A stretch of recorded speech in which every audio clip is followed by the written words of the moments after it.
In Springfield, they're eating the dogs, the people that came in. They're eating the cat. We eat our pizza the wrong way. Crust first. I'm also very much of a germaphobe, by the way. Believe me. Despite what you might think, even presidents need to eat. And while you might imagine lavish state dinners or snacking in the Oval Office, the truth is, the favorite foods of American presidents are as varied and relatable as you'd expect. Influences from early colonial kitchens to the fast food of modern times pepper these menus, showing us how much America's culinary style has changed, and sometimes stayed the same. Let's start with George Washington. He famously enjoyed hakes, cornmeal pancakes, for breakfast. These simple cakes, sometimes sweetened, became known as George Washington's breakfast. His feasts featured pork, goose, and mince pies. John Adams favored a classic New England boiled dinner. Meat simmered with seasonal farm vegetables. He championed local produce, linking his politics to his palate. Thomas Jefferson, a foodie, loved French vanilla ice cream. This dense, egg-based treat became a White House staple, hinting at America's first presidential dessert parties.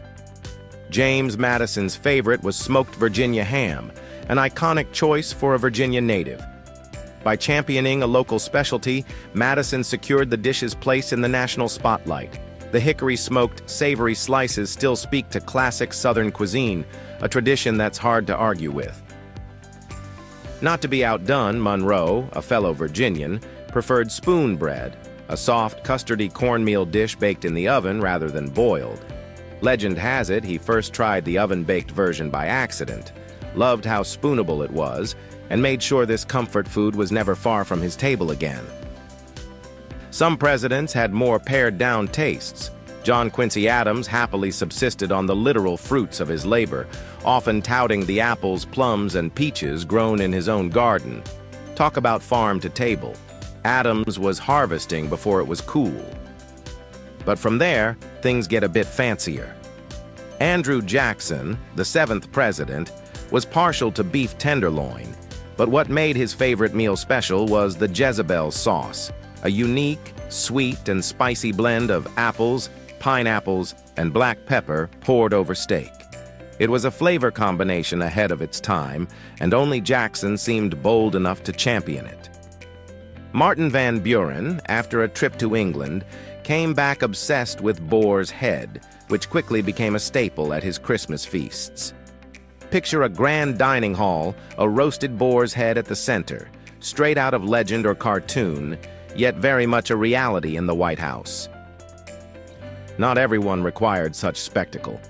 William Henry Harrison made squirrel stew his presidential centerpiece, even handing it out to supporters at rallies.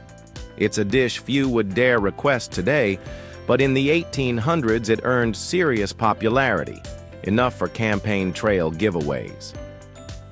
John Tyler reached for chess pie, sometimes confused for pudding but instantly recognizable to any Southerner.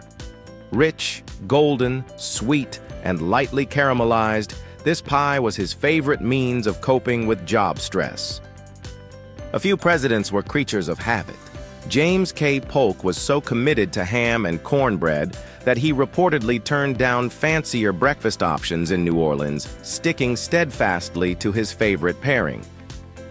Zachary Taylor, meanwhile, had a passion for callus, deep-fried sweet rice dumplings. They weren't exactly health food, but by all accounts, he never regretted it. Millard Fillmore, a fan of resurrection pie, a savory meat pie brought from England, showed how international influences found their way to American tables. Franklin Pierce, from New Hampshire, loved Fanny Daddies, a fried pastry inherited from British kitchens, savoring each golden, flaky bite. Some presidents adapted the best of immigrant cuisine. James Buchanan relished sauerkraut, a tart, crunchy, fermented German cabbage that has since earned a reputation for gut health, but charmed Buchanan purely for its taste. If you're picturing Honest Abe as a man of simple tastes, you'd be correct. Abraham Lincoln rarely ate lavishly, but he was known to devour corn cakes by the dozen, accounting for empty pantries and a satisfied president. Presidential tastes kept evolving with time.